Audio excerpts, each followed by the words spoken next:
साहेबांना मी विनंती करतो की साहेबांनी आपल्याला संबोधन करावं।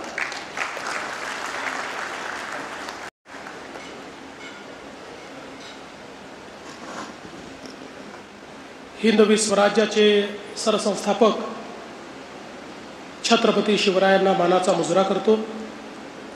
भारतीय राज्यघटनेचे शिल्पकार भारतरत्न डॉक्टर बाबासाहेब आंबेडकर यांना मानवंदना अर्पित करतो। आणि आजच्या या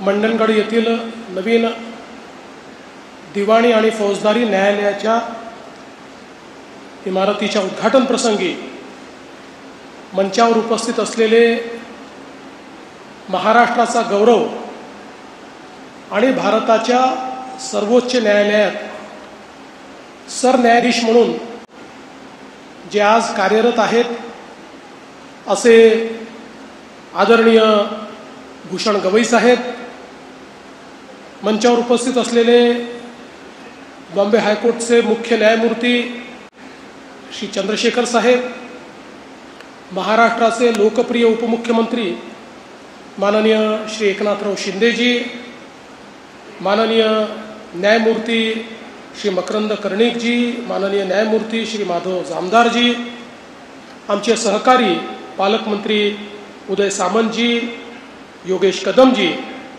श्री विनोद जाधव, प्रभारी प्रमुख जिल्हा व सत्र न्यायाधीश श्रीमती अमृता जोशी, दिवाणी न्यायाधीश, त्याचप्रमाणे बार काउन्सिलचे अध्यक्ष ॲडव्होकेट अमोल सावंत, सदस्य ॲडव्होकेट संग्राम देसाई, ॲडव्होकेट मिलिंद लोखंडे, समोर बसलेले सर्व न्यायमूर्ती, आमचे विधिमंडळातील सर्व सहकारी, सर्व अधिकारी, सर्व ज्येष्ठ वकील मंडळी आणि उपस्थित सर्व माझ्या भगिनी आणि बंधूंनो, आज खरोखर आपल्या सर्वांकरता हा अतिशय आनंदाचा क्षण आहे की मंडणगडच्या न्यायालयाचं उद्घाटन होत आहे। मगाशी शिंदे साहेबांनी देखील उल्लेख केला, 2023 साली 8 ऑक्टोबरला म्हणजे बरोबर 2 वर्षापूर्वी माननीय भूषण गवई साहेब, मी, उदयजी, आम्ही सगळ्यांनी या न्यायालयाच्या इमारतीचं भूमिपूजन केलं होतं। आणि केवळ 2च वर्षामध्ये अतिशय सुंदर अशा प्रकारची इमारत आपल्या PWD विभागाने या ठिकाणी तयार केली आणि आज त्याचं उद्घाटन होत आहे। ज्यावेळी भूमिपूजनाला आलो होतो त्यावेळी गवई साहेब सर्वोच्च न्यायालयाचे न्यायमूर्ती होते आणि मी उपमुख्यमंत्री होतो। आता ते सरन्यायाधीश झाले आहेत आणि मी मुख्यमंत्री झालो आहे। त्यामुळे अर्थात मी आणि शिंदेसाहेब आलटून पालटून असतो, त्याच्यामुळे असं काही आमच्यात नवल नाही आहे। पण मला एक गोष्ट या निमित्ताने सांगायची आहे की बरेचदा उल्लेख होत असताना गवई साहेबांमुळे कोल्हापूरचं खंडपीठ झालं, इथलं न्यायालय झालं किंवा अनेक न्यायालय झाली असं आपण सांगत असतो। पण खरं तर हा संपूर्ण न्यायालयीन इन्फ्रास्ट्रक्चरचा जो प्रवास आहे हा या ठिकाणी गवई साहेबांच्या नेतृत्वात आणि त्यांच्या सल्ल्याने 2014 पासून सुरू झाला आहे। ज्यावेळी 14ला मी मुख्यमंत्री झालो त्या काळामध्ये इन्फ्रास्ट्रक्चर कमिटीचे प्रमुख म्हणून किंवा वेगवेगळ्या भूमिकेमध्ये सातत्याने गवई साहेब हे सरकारसोबत, त्यावेळेचे जे कोणी मुख्य न्यायाधीश असतील त्यांच्यासोबत एक प्रकारे सरकारमधला आणि न्यायालयातला दुवा म्हणून कुठे इन्फ्रास्ट्रक्चर तयार झालं पाहिजे, कुठे इमारती तयार झाल्या पाहिजेत, त्या लवकर कशा होतील याकडे सातत्याने ते लक्ष देत राहिले। सर्वोच्च न्यायालयात गेल्यावरही त्यांनी ते लक्ष सुरूच ठेवलं आणि अर्थातच सरन्यायाधीश झाल्यानंतरही महाराष्ट्रातल्या न्यायालयीन इन्फ्रास्ट्रक्चरकडे सातत्याने त्यांचं लक्ष राहिलं। आणि याचाच परिणाम आहे की 2014 पासून 2025 पर्यंत आमच्या सरकारने जवळपास 150 न्यायालय आणि न्यायालयीन इमारती याला मान्यता दिली आणि त्याचं काम सुरू केलं आणि त्यातल्या अनेक इमारती आम्ही त्या ठिकाणी पूर्ण केल्या। आणि खरोखर केवळ गवई साहेब इथे उपस्थित आहे म्हणून मी म्हणत नाही, तर याचं मोठं श्रेय हे गवई साहेबांना त्या ठिकाणी जातं की त्यांनी सातत्याने या संदर्भात सरकारसोबत संवाद करून आणि त्यातल्या अडचणी दूर करून या सगळ्या गोष्टी आमच्याकडनं करून घेतल्या.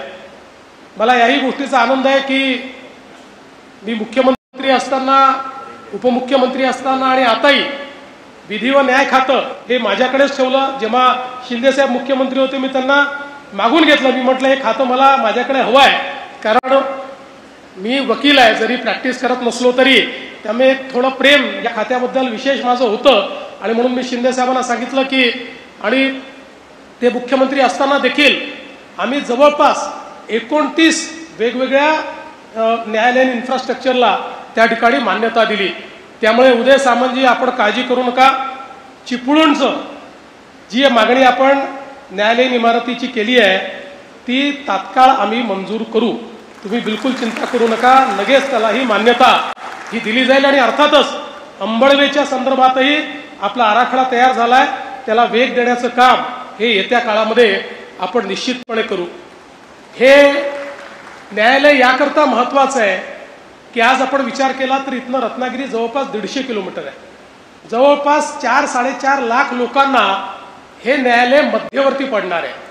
त्याच्यामुळे लोकांचा जो काही प्रवास आहे तो प्रवास हा मोठ्या प्रमाणात वाचणार आहे. लोकांचे पैसे त्याच्यामध्ये वाचणार आहे, त्याची गती देखील मोठ्या प्रमाणात वाढणार आहे. आणि म्हणूनच मला असं वाटतं की केवळ एक इमारत किंवा एक न्यायालय नाही, तर लोकांकरता न्यायदानाची व्यवस्था, एक गतिशील व्यवस्था या निमित्ताने तयार झालेली आहे. आणि अर्थातच त्याचं 100% क्रेडिट हे माननीय गवई साहेबांना आहे. त्यांनी जेवढा पाठपुरावा याचा केलेला आहे, क्वचितच एखाद्या एवढ्या सर्वोच्च स्तरावर बसलेले न्यायमूर्ती इतका त्याचा पाठपुरावा करतात डे टू डे.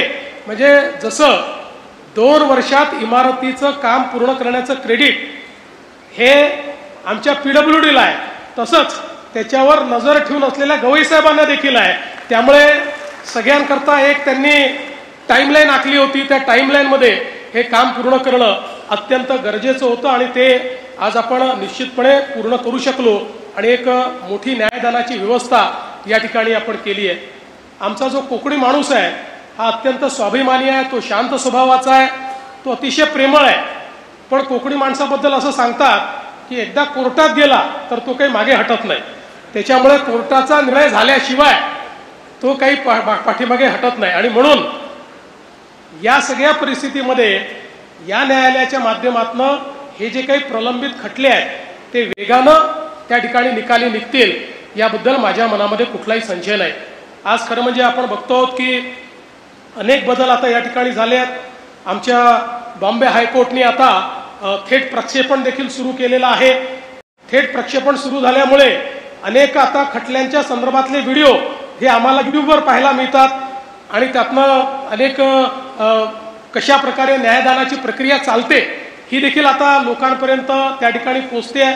त्यामुळे मला असं वाटतं की कुठेतरी या सगळ्या व्यवस्थेला वेग यावा हा प्रयत्न सातत्याने चाललेला आहे.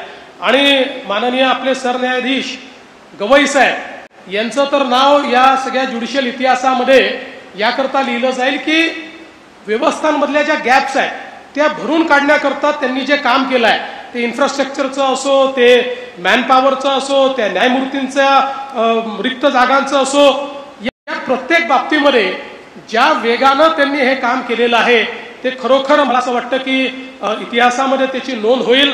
आणि एखाद्या व्यक्तीने मनात आणलं तर तो किती वेगानं काम करू शकतो हे देखील गवई साहेबांनी त्यांच्या टेन्युअरमध्ये आपल्याला निश्चितपणे दाखवलेलं आहे. आणि आता येत्या काळामध्ये आपल्या सगळ्यांचाच हा प्रयत्न आहे, सरकार म्हणून आणि ज्युडिशियरी म्हणून, की नवीन कायदे, क्रिमिनल कायदे आलेले आहेत, त्या कायद्यांच्या माध्यमातून वेगाने लोकांना न्याय मिळाला पाहिजे, सिव्हिल कोर्टात वेगाने न्याय मिळाला पाहिजे. त्या दृष्टीने आमचं न्यायालय आम्हाला जे जे काही सूचना करेल सरकारच्या वतीनं मी आपल्याला आश्वस्त करू इच्छितो की निश्चितपणे त्या सूचनांचा अवलंब आपण करू. आपल्या भारताचे संविधानकार भारतरत्न डॉक्टर बाबासाहेब आंबेडकरांनी एक इतकं सुंदर संविधान आपल्याला दिलेलं आहे की समाजातल्या प्रत्येक व्यक्तीला संधीची समानता देखील आहे आणि प्रत्येकाकरता न्याय देखील आहे. आता व्यवस्थेवर ही जबाबदारी आहे की या संविधानाने जो विचार अपेक्षित केलेला आहे, या संविधानाने जे काही त्याचं परिवर्तन अपेक्षित केलेलं आहे ते व्यवस्थेच्या माध्यमातून अचीव करणं, तिथपर्यंत पोहोचवणं आणि पोहोचणं ही जबाबदारी आपली आहे. आणि महाराष्ट्राचं सरकार म्हणून ही जबाबदारी आम्ही चांगल्या पद्धतीनं या ठिकाणी पार पाडू हा विश्वास मी आपल्याला देतो. पुन्हा एकदा भारतरत्न डॉक्टर बाबासाहेब आंबेडकरांच्या तालुक्यामध्ये एक सुंदर अशा प्रकारचं कोट या ठिकाणी तयार झाल्याबद्दल या तालुक्याच्या आणि जिल्ह्याच्या सर्व नागरिकांचं अतिशय मनपूर्वक अभिनंदन करतो आणि माझं बोलणं संपवतो. धन्यवाद. जय हिंद, जय महाराष्ट्र. धन्यवाद सर. आजच्या ह्या ऐतिहासिक सुवर्ण दिनात